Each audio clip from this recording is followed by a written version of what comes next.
Selamat hari Minggu dan salam sehat buat saudaraku semua dimanapun Anda berada. Pujilah Tuhan, hai jiwaku, dan jangan lupakan segala kebaikannya. Bersyukurlah kepada Tuhan sebab Ia baik dan kasih setianya selama-lamanya. Beribadahlah kepada Tuhan, dengarlah firman-Nya dan pujilah namanya. Topik khotbah hari Minggu ini berjudul Tuhan Sumber Keselamatan. Tuhan Sumber Keselamatan. Mari kita sambut firman Tuhan yang diperuntukkan untuk hari Minggu ini, tanggal 22 Oktober 2023. Firman yang tertulis dalam kitab Nabi Yesaya pasal 45 ayat yang pertama hingga yang ketujuh, dan akan saya bacakan untuk kita semua. Ayat yang pertama, ayat 1. Beginilah firman Tuhan. Inilah firmanku kepada orang yang kuurapi, kepada Kores yang tangan kanannya kupegang, supaya aku menundukkan bangsa-bangsa di depannya dan melucuti raja-raja, supaya aku membuka pintu-pintu di depannya dan supaya pintu-pintu gerbang tidak tinggal tertutup. Ayat 2. Aku sendiri hendak berjalan di depanmu dan hendak meratakan gunung-gunung, hendak memecahkan pintu-pintu tembaga dan hendak mematahkan palang-palang besi. Ayat 3. Aku akan memberikan kepadamu harta benda yang terpendam dan harta kekayaan yang tersembunyi, supaya engkau tahu bahwa akulah Tuhan Allah Israel yang memanggil engkau dengan namamu. Ayat 4. Oleh karena hambaku Yakub dan Israel pilihanku, maka aku memanggil engkau dengan namamu, menggelari engkau sekalipun engkau tidak mengenal aku. Ayat 5. Akulah Tuhan dan tidak ada yang lain. Kecuali aku tidak ada Allah. Aku telah mempersenjatai engkau sekalipun engkau tidak mengenal aku. Ayat 6. Supaya orang tahu dari terbitnya matahari sampai terbenamnya bahwa tidak ada yang lain di luar aku. Akulah Tuhan dan tidak ada yang lain. 7. Yang menjadikan terang dan menciptakan gelap, yang menjadikan nasib mujur dan menciptakan nasib malang. Akulah Tuhan yang membuat semuanya ini. Saudaraku, sampai di situ peruntukan firman kita untuk hari ini. Saudaraku, saya 5 tahun bekerja sebagai pendeta untuk melayani para pelaut. Dan saat kapal merapat di palka kapal itu, atau pintu yang mengisi barang-barang di situ, selalu dituliskan safety first, artinya utamakan selamat. Marilah kita lebih dalam melihat apa maksud daripada judul tadi yang bicara tentang keselamatan. Makna hidup yang lebih dalam bagi kita ialah bahwa keselamatan jiwa, keselamatan bangsa dan generasi penerus ada dalam tangan Tuhan. Tuhan sumber keselamatan, Dialah penolong dan penyelamat hidup kita dan seluruh umat manusia.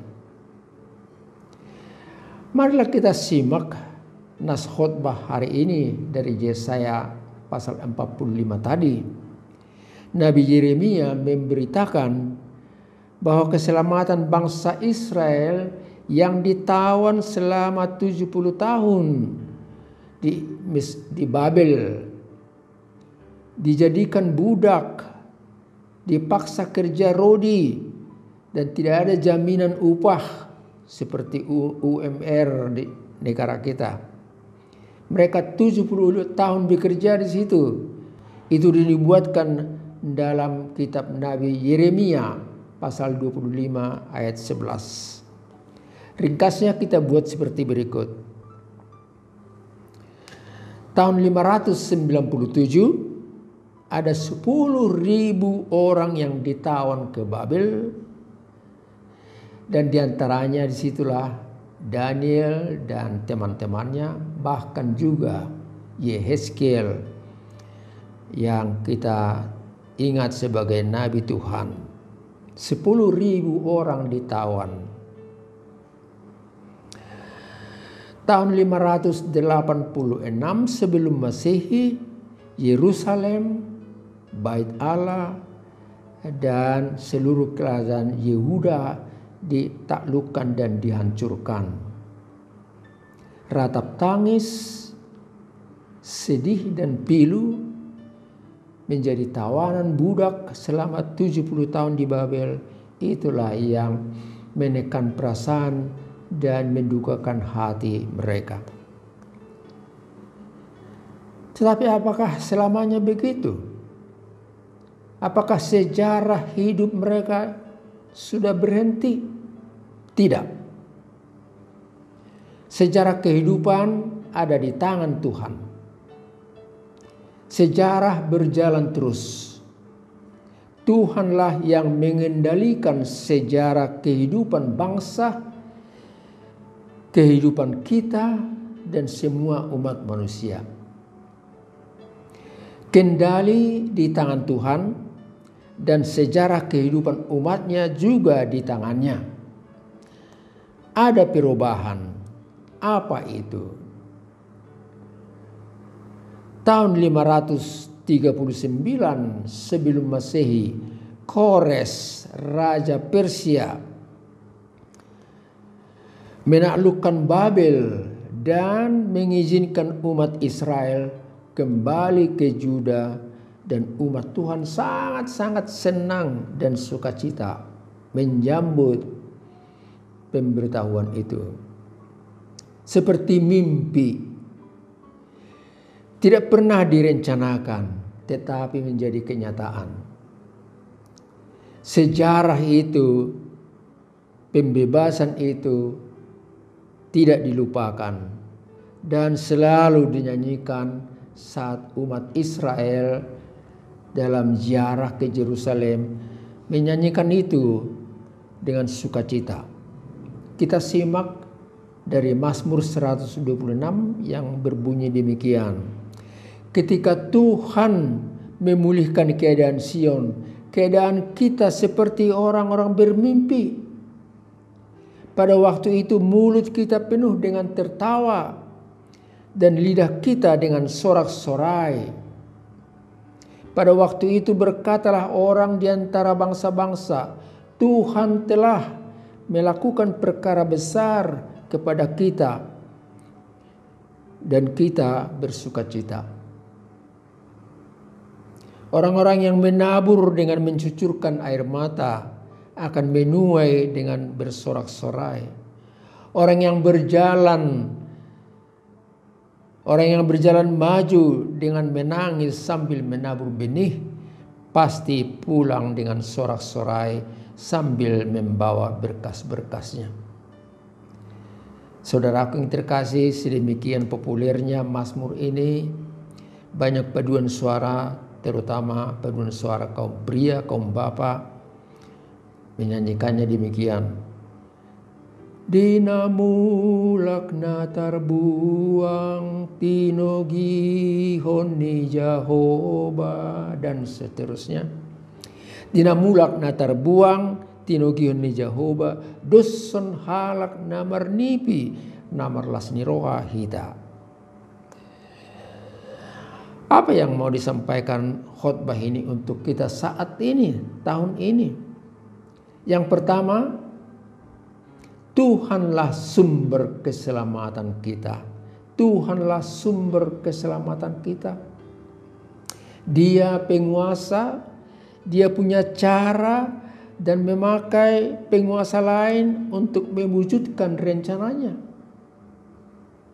Kores Oh, dia beragama lain, penyembah berhala, penyembah dewa. Tapi dia dipakai Allah jadi alat di tangannya untuk mewujudkan rencana Allah. Satu sebutan yang menunjukkan kekuasaan Allah dalam nas tadi dikatakan, Akulah Tuhan, tidak ada yang lain, tidak ada ilah, tidak ada kekuatan, atau tidak ada penguasa lain. Itu selalu diulang-ulang, Akulah Tuhan, tidak ada yang lain. Untuk keselamatan bangsaku, demikian firman ini. Raja Kores yang umurnya masih muda dan jarak daripada Persia dengan Babel cukup jauh, dia raja Persia, tapi dia dipakai Allah untuk mewujudkan rencana keselamatan umatnya Israel. Aku mengurapi Kores, tangannya kupegang, aku sendiri berjalan di depan, menundukkan bangsa-bangsa, memecahkan pintu pertahanan kota, menundukkan bangsa-bangsa di depannya. Akulah Tuhan. Itulah satu kata yang selalu diulang-ulang sampai 5 kali dalam nas ini. Tuhan memakai orang lain. Seseorang tidak harus menjadi orang yang beragama, yang menyembah dia, tapi juga Tuhan berhak memakai orang lain, bahkan yang tidak mengenal dia. Saudaraku yang kekasih, apa artinya untuk kita sejarah pembebasan yang dilaksanakan oleh Tuhan itu membuat umatnya tidak takut lagi, bahkan senang dan gembira pulang ke kampung halaman, ke negeri asal usulnya. Untuk kita artinya ini, saudara, jangan takut dan jangan gelisah. Tuhan punya rencana keselamatan kita. Saya buatkan contoh. Yang pertama, Hagar, pembantu di rumah Abraham dan Sarah, satu ketika dia diusir oleh Sarah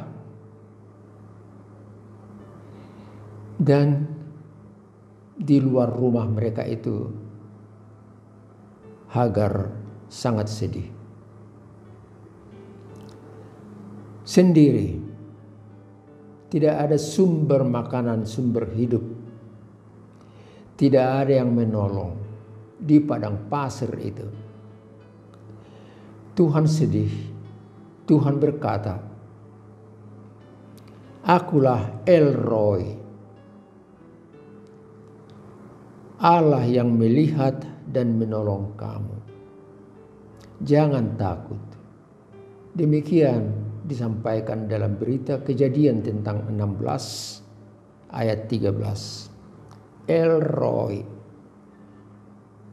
Allah melihat, Allah tahu bagaimana keadaan kita, posisi kita, kondisi kita. El Roi, dialah Allah yang mengetahui di mana, bagaimana situasi kita, apa yang kita pergumulkan. Oleh sebab itu jangan takut, saudaraku. Yang kedua, kepada Abraham dan Sarah yang sudah lama berkeluarga dan belum mendapat anak. Sudah lama berkeluarga dan belum mendapat anak. Tuhan berkata kepada mereka, El Shaddai, Akulah Allah yang maha kuasa, hiduplah di hadapanku dengan tidak bercela. Akulah Tuhan yang maha kuasa, El Shaddai. Tidak ada yang tidak mungkin bagi Allah. Nothing impossible. Tuhan memberikan sukacita, bahkan menolong setiap orang supaya bergembira dalam hidupnya. Dan itulah juga menjadi topik daripada khotbah kita hari ini. Amin. Mari kita berdoa. Terima kasih Allah Bapa di sorga atas firman yang barusan kami dengar. Dan kami belajar dalam hidup ini bahwa keselamatan ada di tangan Tuhan. Dan keselamatan itu Tuhan berikan kepada kami melalui Putra-Mu Tuhan Yesus Kristus yang telah mati di kayu salib, menghapus dosa kami dan memberikan kami hidup yang kekal. Engkaulah sumber keselamatan kami, Tuhan. Kami juga berdoa supaya Tuhan menolong setiap orang yang sedang dalam pergumulan, orang yang takut dan cemas bagaimana masa depan mereka, orang yang menderita karena perang, orang yang menderita karena kemiskinan. Tuhanlah sumber keselamatan mereka, dan tunjukkanlah itu melalui siapapun yang mampu. Pemerintahan negara-negara yang lain pun pakailah mereka untuk menunjukkan keselamatan yang dari Tuhan. Berkatilah kami semua sekeluarga, anak-anak, cucu-cucu kami, dan saudara-saudara kami yang lain dimanapun mereka berada hari ini. Kami percaya Tuhan mendengar dan mau mengabulkan doa kami di dalam Kristus Yesus. Anugerah dari Tuhan kita Yesus Kristus, kasih setia Allah Bapa, serta persekutuan dari Roh Kudus bersama dengan saudara-saudara sekalian. Amin.